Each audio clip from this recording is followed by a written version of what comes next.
Good day. I'm Dr. Mark Andrew Holacek, Ukrainian-American philosopher and scholar and author of over 70 books on Thomas Jefferson, American history and Ukrainian history and philosophy. And I'd like to welcome you to another edition of Eye on Ukraine.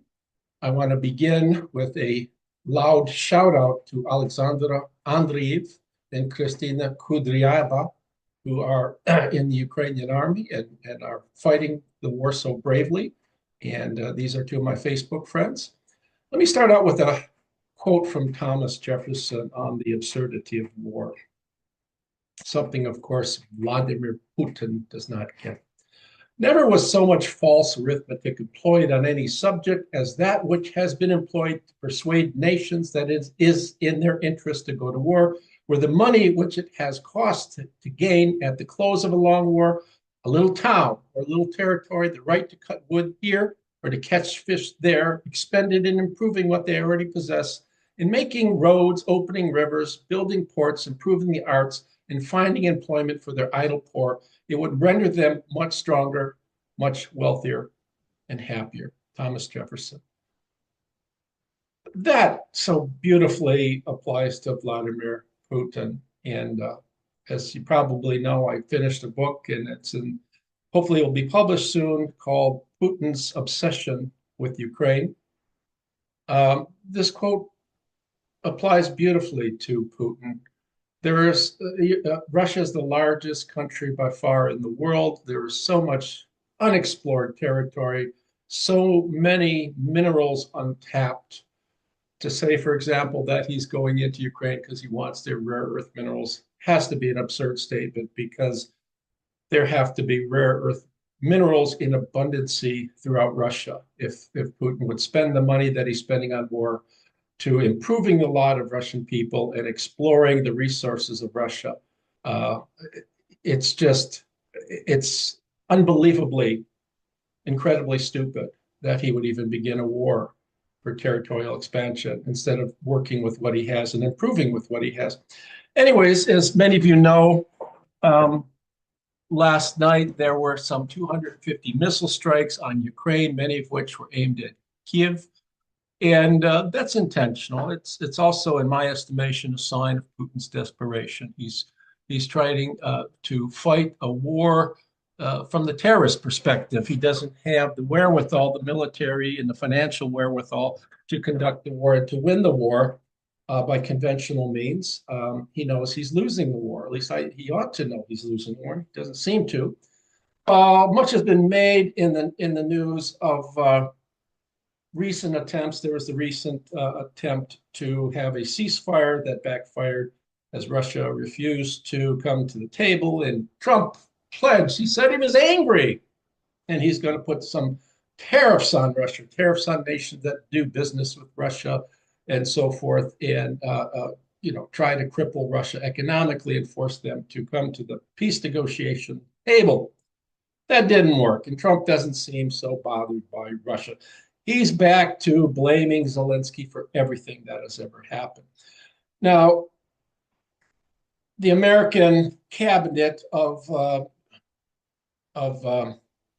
Pouty Don Trump and Trump himself have been saying that this is the last effort. Either Ukraine can agree to some of the proposals that the United States putting forth. We have our wonderful ambassador going to visit Putin, a fellow who has no training whatsoever. He's a real estate person, right? Going there to negotiate with Vladimir Putin. And so far as things go, the message seems to be let's give Crimea to Russia, and let's give those parts of Donetsk, Luhansk, Zaporizhia, and Kherson, those parts of the oblast that Russia possesses, to Russia, right? Let's block Ukraine from NATO membership, and there'll be some unspecified support for Ukraine in the event that Russia violates the ceasefire. Of course, it's unspecified, which is very, very dangerous.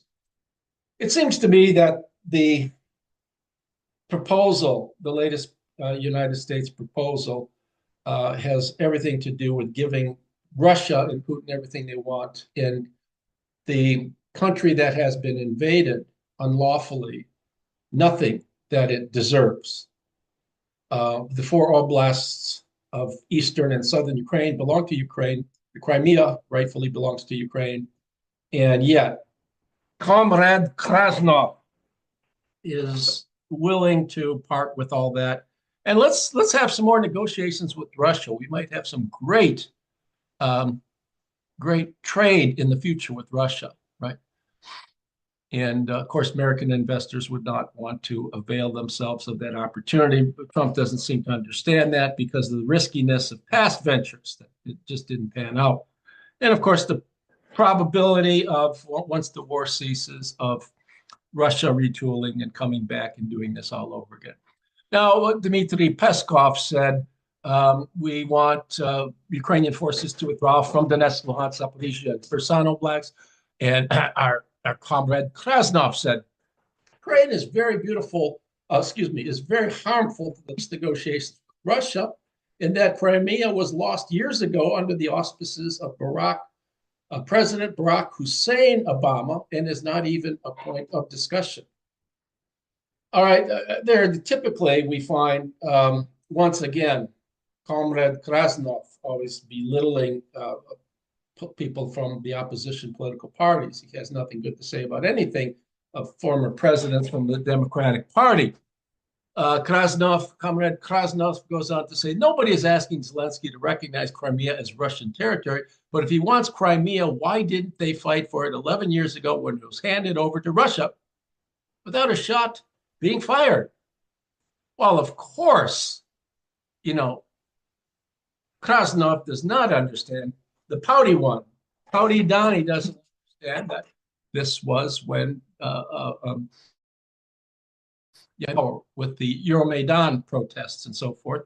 And Ukraine, in effect, didn't even have a president at the time when Yanukovych fled. And there was a state of chaos. And Putin, rather with cunningness, availed himself of the tohu bohu, availed himself of the confusion, and attacked Ukraine in Crimea. The little green men came in. More from Trump. So clearly we have another statement of Trump's ignorance, complete, unvarnished ignorance of Ukrainian Russian history. Of course, he knows nothing about American history. Thomas Jefferson was instrumental, he said, in writing the U.S. Constitution. That, of course, is false. He says it's inflammatory statements like Zelensky's that make it so difficult to settle this war. He has nothing to boast about. The situation for Ukraine is dire. He can have peace or he can fight for another 3 years before losing the whole country. Well, Pouty Donnie, Russia is losing the war, all things considered. It has an excellent army, excellent intelligence, and its ability to fight over the steppe regions, the flat, grassy lands of Ukraine is unmatched, and it has one of the most intelligent armies in the world at this point, right? So Ukraine is not losing the war. It is Russia that is losing the war. Over 10,000 tanks, close to 11,000 tanks destroyed. They're fighting on bicycles, scooters, donkeys. People with crutches are going to the front line, supposedly going to be recruiting 160,000 more green soldiers, right, for continuancy of the war. Then Pouty Donnie says, I have nothing to do with Russia, but have much to do with wanting to save an average 5,000 Russian and Ukrainian soldiers a week who are dying for no reason.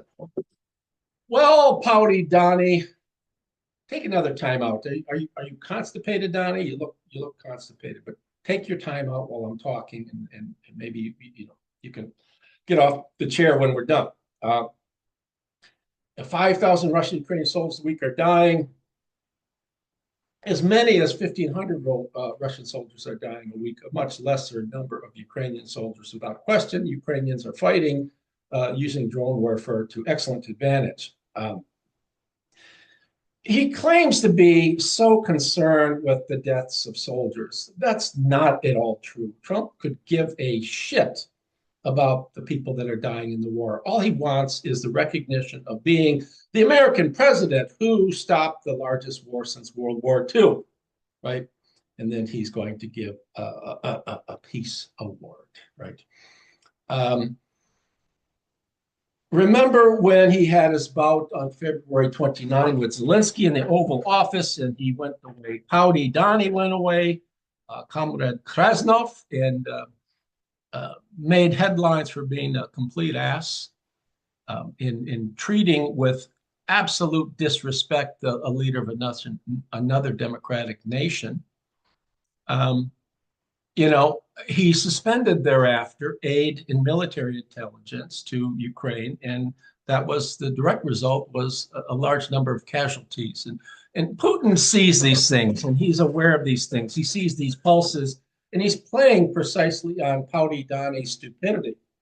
I am loath to say ignorance because I just shows no capacity or no ability to want to learn about matters. And how many thousands of Ukrainians died as a result of his poutiness at the time? What about the bombing yesterday? Right after Trump made it known that he's pissed off at Zelensky. So what does Putin do? He goes and he sends all these bombs. He's bombing civilians again and killing innocent people. Trump has nothing to say about that. He's not bothered by that. So this whole notion that there are 5,000 people a day, quote unquote, dying is penchant for hyperbole and mendacity. The penchants for both are just ridiculous. I'll say something about last. Now, French President Macron had something he had said after the vice president spoke up about territorial concessions that both countries perhaps need to make to end the war. Macron said, Europe will demand respect for Ukraine's territorial integrity in any peace agreement. So we have, it seems to me, unanimity or uniformity of opinion from most of the large European nations that Ukraine's territorial integrity must be respected. Now, what does Zelensky do? He goes back to 2018, Donald Trump's first presidency, when his Secretary of State, Mike Pompeo, makes the following statement about the invasion of Ukraine. And I'll read this, so bear with me. Russia, through its 2014 invasion of Ukraine and its attempted annexation of Crimea, sought to undermine a bedrock international principle shared by democratic states, that no country can change the borders of another by force. The states of the world, including Russia, agreed to this principle in the United Nations Charter, pledging to refrain from the threat or use of force against the territorial integrity or political independence of any state. This fundamental principle, which was reaffirmed by the Helsinki Final Act, constitutes one of the foundations upon which our shared security and safety rests. I'll not read the rest of it, but in short, what this tells us is that he's going back to something Trump agreed to, that democratic nations respect the territorial integrity of other nations. And that's one of the things that separates a democratic nation from other nations, right? So the United States and Donald Trump in 2018 agreed to this.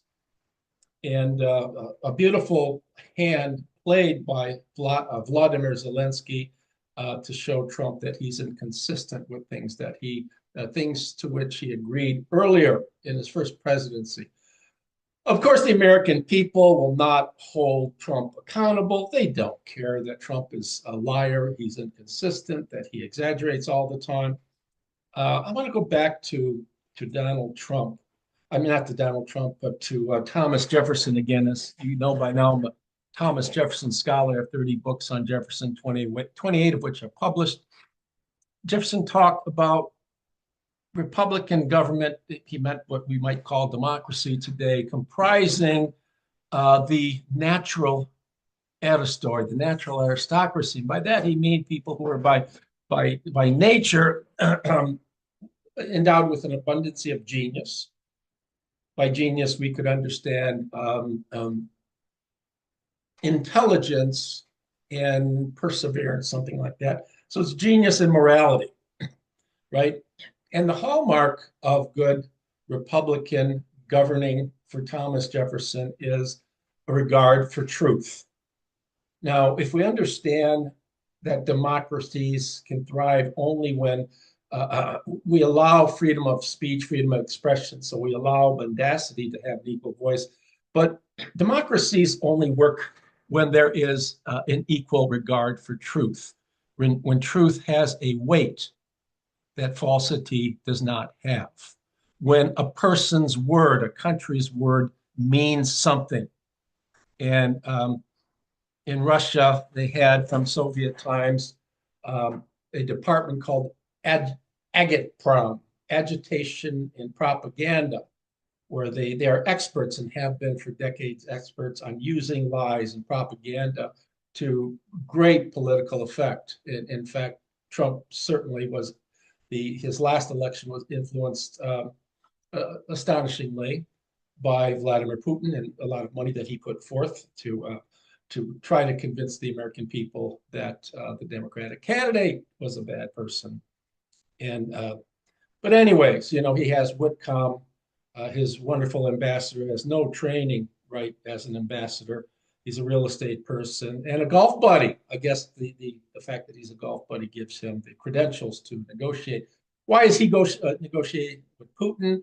Clearly, there's some sort of business deal going on. The looking into some sort of future business deals between the United States and America that will be to the mutual best interest of both nations. Why the United States is so interested in Russia?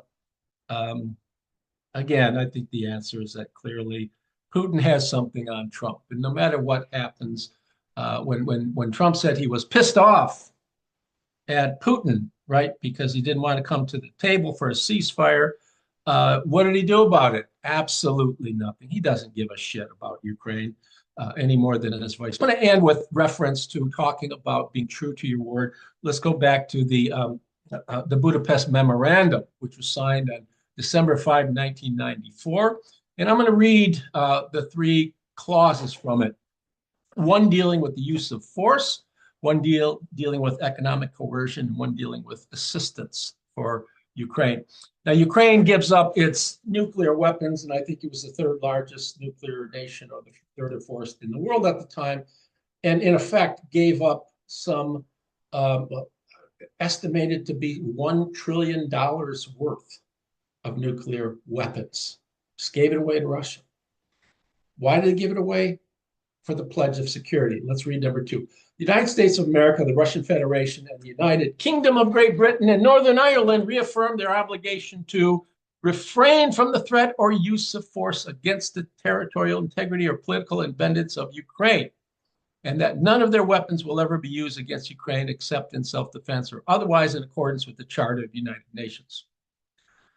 Number 3, the United States of America, the Russian Federation and United Kingdom of Great Britain and Northern Ireland reaffirm their commitment to Ukraine in accordance with the principles of the CSCE, final act and refrain from economic coercion designed to subordinate to their own interests to exercise by Ukraine the rights inherent in its sovereignty and thus secure the advantages. So here we have a proposal to refrain from any type of economic coercion. Here, Pouty Don has Ukraine in a very uncertain, precarious situation because of the war. He uses security. He uses the promise of not sending future military aid to Ukraine as a threat, as a means of economic coercion. We pledged not to do that in Ukraine, but of course we did not keep our promise. Number 4, the United States of America, the Russian Federation, United Kingdom of Great Britain, and Northern Ireland reaffirm their commitment to seek immediate United Nations Security Council action to provide assistance to Ukraine as a non-nuclear weapon state party to the Treaty on the Non-Proliferation of Nuclear Weapons if Ukraine should become a victim of an act of aggression or an object of a threat of aggression in which nuclear weapons are used, right? So the first part of this disjunction was violated. Ukraine is a victim of aggression from the Russian nation. And of course, what happened when Russia attacked Ukraine in 2014, attacked Crimea, attacked the Eastern Oblast, the Donbass. Did Russia was the invading country? Did England come to succor? Did the United States come to help Ukraine? No, they didn't. And yet Ukraine was out some $1 trillion of it with the pledge for security guarantees. Why do you think these security guarantees are so important to Zelensky? Because in the past, the United States and some of the NATO allies contravened their pledge to provide assistance to Ukraine. So it's of paramount importance, and one can see that. Anyways, I hope you enjoyed this episode. And what I aim to show in this is that, look, democratic nations help out other democratic nations. They don't ask. It's not a deal. We're not making any deal. When one of our brother sister nations gets in trouble, it is the obligation of other democratic nations, using whatever means they have available, and different nations have different means, to come to the help of other democratic nations. There is a sort of, with liberty comes responsibilities. There is an obligation to help out so people can live freely, so people can self-determine their own path in life. And that's all Ukrainians really want to do.